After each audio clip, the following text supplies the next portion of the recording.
नमस्कार सभी को। दोस्तों, आज हम बात करेंगे उस खबर की जिसने ग्लोबल मार्केट को हिला के रख दिया है। दरअसल डोनाल्ड ट्रंप ने ये घोषणा की है कि अब अमेरिका चाइना पर रेयर अर्थ मिनरल्स को लेकर 100% टैरिफ लगाने जा रहा है। अब इस कदम के पीछे कौन सी जियोपॉलिटिकल टेंशन है, रेयर अर्थ इतने ज़्यादा क्रूशियल क्यों है और इसका भारत सहित पूरी दुनिया की इकोनॉमी पे क्या असर पड़ेगा, आज की इस वीडियो में हम डिटेल में समझेंगे।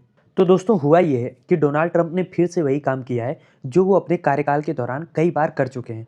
शुक्रवार की मार्केट क्लोज होते ही उन्होंने एक ऐसा बयान दिया है जिसने पूरी दुनिया की स्टॉक मार्केट में हड़कंप मचा दिया है। ट्रंप एडमिनिस्ट्रेशन ने साफ साफ कहा है कि we are planning a 100% tariff on Chinese rare earth imports. यानी अमेरिका चीन से आने वाले रेयर अर्थ मिनरल्स और उससे जुड़े हुए जितने भी प्रोडक्ट हैं, अब उस पर 100% इम्पोर्ट ड्यूटी लगाने जा रहा है। अब सवाल यहाँ पे ये है कि आखिर ये रेयर अर्थ मिनरल्स हैं क्या और इसको लेके इतनी बड़ी खबर क्यों बन रही है। तो देखिए, रेयर अर्थ मिनरल्स जो होता है ये 17 ऐसे तत्व हैं जो मॉडर्न इलेक्ट्रॉनिक्स और डिफेंस सिस्टम के लिए बेहद महत्वपूर्ण है। आपका स्मार्टफोन हो, इलेक्ट्रिक कार हो, विंड टर्बाइन हो, फाइटर जेट हो, हर जगह रेयर अर्थ मिनरल्स को यूज़ किया जाता है। और वर्ल्ड प्रोडक्शन पर अगर हम इसकी नज़र डालें तो चाइना अकेले दुनिया का 70% रेयर अर्थ मिनरल्स निकालता है और ग्लोबल रिफाइनिंग कैपेसिटी का लगभग 90% हिस्सा चाइना के पास है। अमेरिका, जापान और भारत जैसे देश जो हैं वो इन क्रिटिकल मिनरल्स के लिए चाइना पे बहुत ज़्यादा निर्भर करते हैं। इसलिए जब भी चाइना सप्लाई चेन में ज़रा सा भी बदलाव करता है तो ग्लोबल टेक और डिफेंस इंडस्ट्री में पैनिक सा मच जाता है। तो आई गेस अभी तक आप ये समझ गए होंगे कि रेयर अर्थ मिनरल्स इतने क्रूशियल क्यों हैं और चाइना इसमें बहुत बड़ा फैक्टर क्यों है। अब यहाँ पे सवाल ये आ रहा है कि अमेरिका जो ये 100% टैरिफ लगाने की बात कर रहा है, इस विवाद की जड़ क्या है। तो देखो, हुआ ये कि कुछ हफ्तों पहले चाइना ने एक कंट्रोवर्शियल फैसला लिया। उसने कहा कि वो रेयर अर्थ मैग्नेट्स और स्ट्रेटजिक मटेरियल्स अब केवल अपने फ्रेंडली नेशन को ही एक्सपोर्ट करेगा। और रिपोर्ट के मुताबिक बीजिंग ने कई सारे देशों को प्राइवेट डिप्लोमेटिक नोट भेजा जिसमें कहा गया कि कोई भी रेयर अर्थ प्रोडक्ट जो चाइना से खरीदा जा रहा है उसे सीधे या इनडायरेक्ट तरीके से यूएसए को नहीं बेचा जा सकता। मतलब इसका ये है कि अगर भारत, जापान या यूरोप चाइना से रेयर अर्थ मिनरल्स खरीदते हैं तो वो इसको डायरेक्टली या इनडायरेक्टली किसी भी तरीके से अमेरिका को नहीं बेच सकते हैं। अब अमेरिका ने इसको इकोनॉमिक वारफेयर का संकेत मान लिया है। डोनाल्ड ट्रंप ने इसको हॉस्टाइल इकोनॉमिक मूव कहा है और अपने ट्रूथ सोशल पर लिखा है कि China has taken an aggressive and unfair position threatening global trade norms, we will respond strongly. इसके बाद उन्होंने 100% टैरिफ की घोषणा कर दी और ग्लोबल मार्केट में एक तरीके से हाहाकार मचा दिया। और रिपोर्ट्स की माने तो एक दिन में ही करीब 1.6 ट्रिलियन डॉलर का मार्केट कैपिटलाइजेशन समाप्त कर दिया गया। बिटकॉइन भी लगभग 10% गिरा है। टेस्ला, अमेजोन, एप्पल सभी मेजर यूएस टेक स्टॉक में भारी गिरावट देखने को मिली है। आपको याद होगा 2018 में भी ट्रंप ने चाइना से आने वाले सामान पे टैरिफ लगाए थे। स्टील, एल्युमिनियम, इलेक्ट्रॉनिक सब पर ट्रंप ने टैरिफ लगाया था। उसके बाद चाइना ने भी काउंटर टैरिफ लगा दिया था, सोयाबीन, ऑटो पार्ट्स और रेयर अर्थ एक्सपोर्ट्स पर। उसके बाद एक ट्रेड समझौता हुआ 2020 में।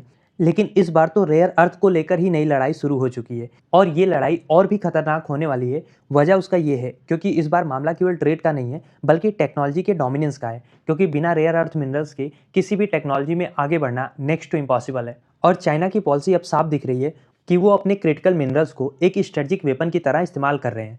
यूएस डिफेंस डिपार्टमेंट के एक कॉन्फिडेंशियल मेमो में ये कहा गया है कि अगर लंबे समय तक रेयर अर्थ मिनरल्स के सप्लाई पे रिस्ट्रिक्शन लगा रहा तो यूएस का डिफेंस मैन्युफैक्चरिंग चेन जो है वो क्रिपल हो सकता है। यानी अमेरिका की मिसाइल, उसका रडार, सेटेलाइट, जो भी प्रोडक्शन ये लोग करते हैं सब रुक सकता है अगर रेयर अर्थ मिनरल्स ना मिले। F-35 फाइटर जेट्स में इस्तेमाल होने वाला हाई परफॉर्मेंस मैग्नेट वो भी चाइना ओरिजिन मटेरियल से ही बनता है। अब आप सोच के देखिए, अगर चाइना इसकी सप्लाई रोक देता है और अमेरिका उसका सब्स्टिट्यूट नहीं ढूंढ पाता तो पूरा का पूरा जो अमेरिका का डिफेंस प्रोडक्शन है वो ठप पड़ सकता है। और इसके अलावा आर्थिक झटके भी पूरी दुनिया को लगेगा, पूरी दुनिया की मार्केट इससे शॉक होगी।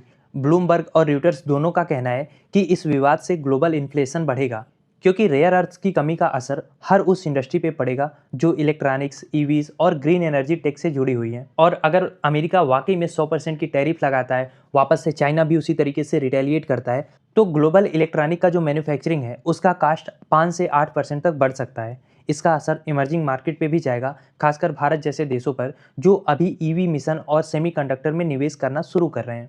भारत अपना rare earth compound mainly China और मलेशिया से इंपोर्ट करता है और अगर ये सप्लाई रुकती है तो ईवी और विंड एनर्जी का जो प्रोजेक्ट हमारे यहाँ चल रहा है उसमें एक बहुत बड़ा डिले हो सकता है।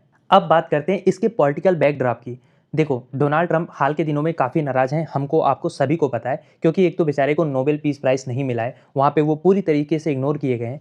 दूसरा, डोमेस्टिक इकोनॉमी का दबाव भी उनके ऊपर बढ़ रहा है। कई एक्सपर्ट्स ये मान रहे हैं कि ट्रंप का ये टैरिफ वार सिर्फ इकोनॉमिक फ्रंट पे नहीं है, बल्कि एक तरीके से पॉलिटिकल सिग्नलिंग भी है। वो अपने वोटर बेस को दिखाना चाह रहे हैं कि वो स्ट्रांग हैं चाइना के अगेंस्ट। व्हाइट हाउस के स्पोक पर्सन ने भी ये बात कही है कि प्रेसिडेंट का जो रिमार्क है वो रिफ्लेक्ट करता है एक strong stance against unfair trade practices. लेकिन हकीकत ये है कि ट्रंप का ये स्टैंस ग्लोबल इनस्टेबिलिटी में बदलता हुआ नजर आ रहा है। चाइना ने भी इस पर तीखी चेतावनी दी है कि अगर वाशिंगटन अपनी नीति से पीछे नहीं हटता है तो वो सेमीकंडक्टर मटेरियल और बैटरी ग्रेड लिथियम पर भी काउंटर रिस्ट्रिक्शन लगा सकते हैं।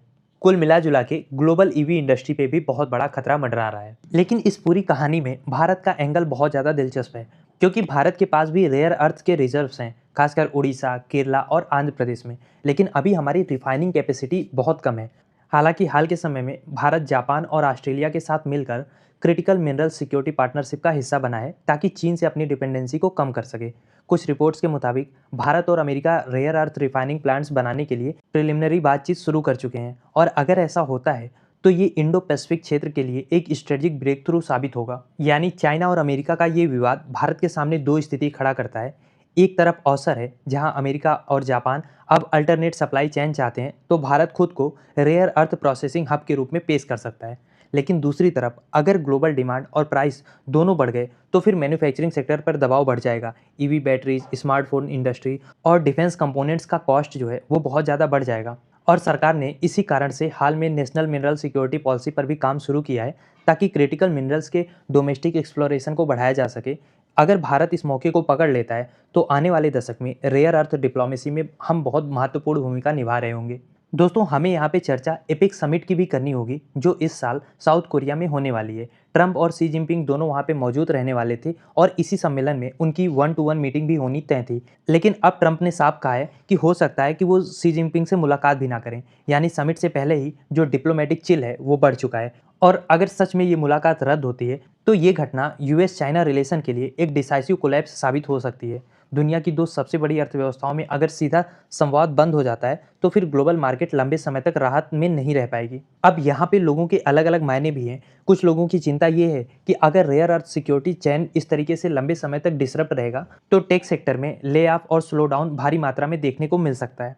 वहीं दूसरी ओर कुछ लोगों का मानना ये है, कुछ ऑब्जर्वर्स ये कहते हैं कि ट्रंप का यह कदम असली में कोई व्यापारिक फैसला नहीं है, बल्कि शॉर्ट टर्म मार्केट के साथ ट्रंप प्ले कर रहे हैं, क्योंकि अपने पिछले कार्यकाल में भी ऐसा कई बार ट्रंप कर चुके हैं। वो किसी वीकेंड पे धमकी देते हैं और अगले हफ्ते उसको विड्रॉ भी कर लेते हैं। तो कुछ लोगों को भरोसा है कि ट्रंप अभी भी कभी भी ट्वीट कर सकते हैं कि एवरीथिंग इज फाइन नाउ। लेकिन फिर भी इस बार दांव बड़ा है, क्योंकि रेयर अर्थ सिर्फ कॉमर्स का नहीं बल्कि नेशनल सिक्योरिटी का भी मामला है। इसीलिए इसका असर आप पूरी दुनिया में फील करोगे, क्योंकि यूरोप तो पहले से ही एनर्जी ट्रांजिशन के दबाव में है। ऑस्ट्रेलिया, ब्राजील, अफ्रीका में अब नए एक्सप्लोरेशन की रेस शुरू हो रही है, और जियोलॉजिस्ट कहते हैं कि अगले 5 साल में रेयर अर्थ माइनिंग जो है वो नया ऑयल बूम बनेगा।